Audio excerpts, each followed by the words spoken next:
Good morning, welcome back to my new blog. যে যেখান থেকে আমার এই ব্লগটা দেখছো, আশা করবো সবাই খুব ভালো আছো। ঈশ্বর সবাইকে খুব ভালো রাখুক, সবার মনের আশা পূর্ণ করুক। আমরাও ভালো আছি। একটা নতুন দিনের সকাল, একটা নতুন ব্লগ স্টার্ট করে দিলাম ঠাকুর পুজো দেওয়া দিয়ে। আশা করব তোমরা আমার সাথে থাকবে। তো চলো আজকে সারাটা দিন আমার সাথে থাকো। আজকে শ্রাবণ মাস শুরু হলো, মানে পয়লা শ্রাবণ। তো যেহেতু শ্রাবণ মাস ভোলেনাথের জন্ম মাস, তার জন্যে কিন্তু আমরা সবাই খুব করে এই মাসটাকে মানি, যারা আমরা ভোলেনাথের ভক্ত আছি। তো ভোলেনাথের পুজোটা দিয়ে নিলাম সকালবেলায়। আর এখন কিন্তু কয়েক বছর ধরে কাচের চুড়ি পরার রেওয়াজটাও আমরা জানতে পেরেছি। তো সকালবেলায় ঠাকুর পুজো করে তারপর কিন্তু আমিও কাচের চুড়ি পরে নেব। আমিও কাচের চুড়ি পরছি, দেখো তোমাদের সাথে একটু শেয়ার করছি। এই দেখো ঠাকুরের সামনে বসেই পড়ছি, কারণ আমরা স্বামী সন্তান সংসারের কল্যাণের জন্যে সব কিছু করে থাকি। এটাও কিন্তু তাই, পয়লা শ্রাবণ আমরা ঠাকুরের আশীর্বাদ নিয়ে মাসটা শুরু করলাম। এই দেখো চুড়ি আমি কম পরেছি, কেন বলো তো? কাজ করতে অসুবিধা হয় বেশি চুড়ি পরলে। আর শাখা পলা এমনিই রয়েছে, তারপর আবার এক গাদা চুড়ি পরলে না ভীষণ অসুবিধা হয় কাজ করতে। গত বছর আমার তাই হয়েছিল, ওই জন্য এবছর একটু কম পরেছি যাতে কাজের সুবিধা হয়। তারপর আমি চলে গেছিলাম একটু বাজারে, আমার দরকার ছিল, সেখান থেকে চলেও এসছি বাড়িতে। এবার রান্না বান্না করব। একের পর এক কাজগুলো কিন্তু গোছাতে হয়। তো আজকে যেহেতু বাজারে যাওয়ার তাড়া ছিল, সেই জন্য না সকালবেলার কোনো কাজকর্ম আর তোমাদের সাথে শেয়ার করতে পারিনি, মানে বাসি কাজ যে সবগুলো হয়। তো স্নান করে পুজো দেওয়া দিয়েই তো তোমাদের সাথে ব্লগটা স্টার্ট করে দিয়েছি। আর এই শ্রাবণ মাস জুড়েই হচ্ছে আমি নিরামিষ খাবো, তোমাদের সুন্দর সুন্দর নিরামিষ রেসিপি শেয়ার করব। তো আজকেও নিরামিষ রান্না করব, তো সেটাই উচ্ছে আলু কেটে নিচ্ছি ভালো করে।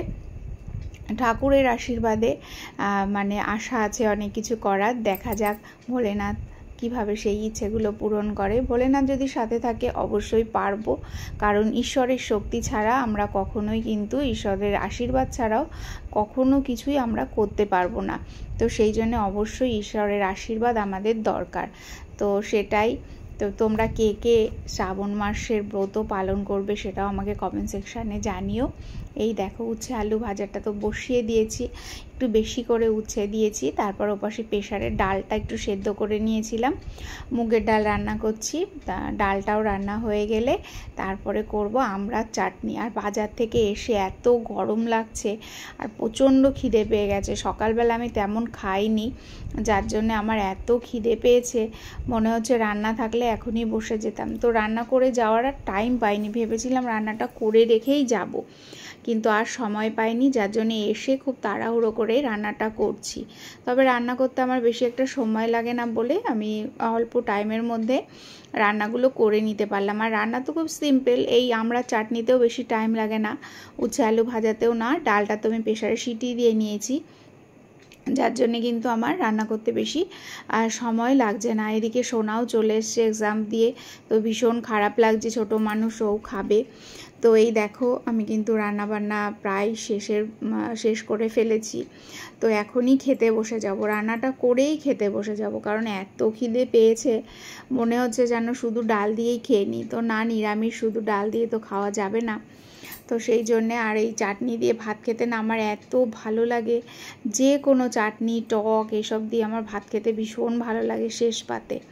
তো সেই জন্যে সবাই খাই আমরা ভালো। তো এই দেখো গরম গরম ভাত, উচ্ছে আলু ভাজি, আর মুগের ডাল, আর হচ্ছে আমড়ার চাটনি। এই তো সিম্পল মেনু। খেতেও বসে গেছি আমি আর সোনা, ওর বাবার আসতে দেরি হবে, যার জন্যে আমরা দুজন খেতে বসে গেছি। আর এত গরম লাগছে, এর মধ্যে আবার ছিটে ফোটা একটু বৃষ্টিও হয়ে গেল আমি যখন বাজার দিয়ে আসছিলাম, তবুও গরম ভীষণ লাগছে, ভীষণ লাগছে। তো যাই হোক, এবার খাওয়া দাওয়া করে একটু রেস্ট করব, কিন্তু আজকে তেমনভাবে রেস্ট করা হবে না। ওর বাবা এখন একটা কাজে ব্যস্ত রয়েছে, তো কখন আসবে সেটাও বুঝতে পারছি না। উনি বাড়ি না আসলে ঘুমও হবে না, কারণ কখন চলে আসবে এটাই চিন্তার বিষয়। তো এই দেখো আমি কিন্তু চাটনি দিয়ে ভীষণ ভালো ভাত খাই। আগেও বললাম তোমাদের, যে কোনো চাটনি শেষ পাতেই আমি একটু ভাত এভাবে খাই। তারপর দেখো রেস্ট করে এখন সন্ধ্যাবেলা চলে এসেছি। আজকে রাত্রে ডিনারে ছোলার ডাল করব। ডালটাকে একটু ভিজিয়ে রাখলে না একটু সেদ্ধ হতে মানে সময়টা কম লাগে, গ্যাসেরও কিছু সাশ্রয় হয়। তো সেই জন্যেই ডালটাকে আমি ভিজিয়ে দিলাম। দিয়ে এই যে দুপুরের যে বাসনগুলো ছিল সেগুলো এখন মাজবো। তো ভিম লিকুইডটা এখন একটুখানি, তো এখন পাউচে দিচ্ছে, কন্টেনারে ঢেলে নিচ্ছি, নিয়ে তারপর বাসন মাজাগুলো শুরু করব। কিছু কিছু জিনিস আমাদের গৃহিণীদিকে কিন্তু মেনটেন করতে হয়, যেগুলো কম খরচ করা যায়। তো এই দেখো আমি ভিম লিকুইড নিয়ে ওর ভেতরে সামান্য পরিমাণে জল অ্যাড করে দিই। তাতে কি হয়, জল অ্যাড করে দিলে এটা কিন্তু খরচটা কম হয়। এই দেখো, এটা একটু জল মিশিয়ে নিলে ভীষণ খরচ কম হয়। আর যদি শুধু ভিম লিকুইডটা ঢেলে রাখতাম ওতে খরচটা বেশি হতো। তো গৃহিণীদের আমাদের তো মাথায় রাখতেই হবে কোন জিনিসটা আমাদের খরচ কম হবে, কিভাবে আমরা একটু সাশ্রয় করতে পারবো। তো সেই দিক মাথায় রেখেই কিন্তু হচ্ছে এরকমভাবে আমি কাজ করি। তোমাদের একটা টিপস দিয়ে দিলাম, দুটো টিপস দিলাম। আর একটা হচ্ছে ডাল, এই ছোলার ডাল বা যে কোনো ডাল রান্না করার আগে যদি কিছুক্ষণ আগে ভিজিয়ে রাখি তাহলে কিন্তু সেদ্ধ হতে মানে প্রেসারে 2-1টা সিটি দিলেই সেদ্ধ হয়ে যায়। তো দুটো টিপস তোমাদের আজকে শেয়ার করে দিলাম। তো কেমন লাগলো অবশ্যই কমেন্ট সেকশানে জানিও। আমার ব্লগটা যদি তোমাদের ভালো লেগে থাকে অবশ্যই তোমরা তোমাদের ফ্রেন্ডস আর ফ্যামিলির সাথে শেয়ার করে দিও। কমেন্টে জানাবে ব্লগটা কেমন লাগলো, একটা লাইক করতে ভুলবে না। যারা এখনও সাবস্ক্রাইব করনি তারা অবশ্যই সাবস্ক্রাইব করে পাশে থাকা বেল আইকনটা ক্লিক করে আমার পাশে থেকো। যারা সাবস্ক্রাইব করেছো তাদেরকে অসংখ্য ধন্যবাদ। তো এই দেখো বেশ কিছু বাসন ছিল আর সেগুলো তো সব মেজে নিলাম, তবে তুলনামূলক আজকে বাসন কম হয়েছে। আজকে জানো তো পুরো ডিপ ক্লিন করেছি কিচেনটা পুরো। মানে আমি যখন কোনো নিরামিষ খাই মনে হয় কি রান্নাঘরটা তুলে নিয়ে গিয়ে যদি নদীতে বা গঙ্গায় স্নান করিয়ে নিয়ে আসতে পারতাম তাহলে মনে হয় ভালো হতো, বা সার্ফ জলে। তো সেরকমই আজকে এত কষ্ট হয়েছে যে রান্নাঘরটা ভীষণ পরিমাণে টাইম লেগেছে পরিষ্কার করতে। আর আমি যখনই নিরামিষ খাই আমি A to Z জিনিস সব সার্ফ দিয়ে ধুই, যার জন্যে আমার এই অবস্থা। আর বেশিক্ষণ দাঁড়িয়ে কাজ করলে না ভীষণ শরীরে কষ্ট হয়। তো যাই হোক, কী আর করা যাবে, আমি করে নিয়েছি। এবার 1 মাসের জন্য নিশ্চিন্তা, আমার আর রান্নাঘরে ধোয়া পোছা মানে ডিপ ক্লিন করা লাগবে না। তারপরে নিরামিষ খেতেও আর অসুবিধা নেই। তারপর চলে এসেছি ঘরে, জামা কাপড় ছিল সেগুলো সব ভালো করে ভাঁজ করে নিচ্ছি।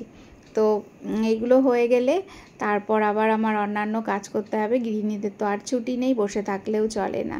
তো চলো আজকের মতো ব্লগটা এখানেই এন্ড করছি। নেক্সট ব্লগে আবার দেখা হবে। সবাই খুব ভালো থাকবে, সুস্থ থাকবে আর নিজেদের খেয়াল রাখবে। তো চলো আজকের মতো এখানেই রাখছি। Take care, by.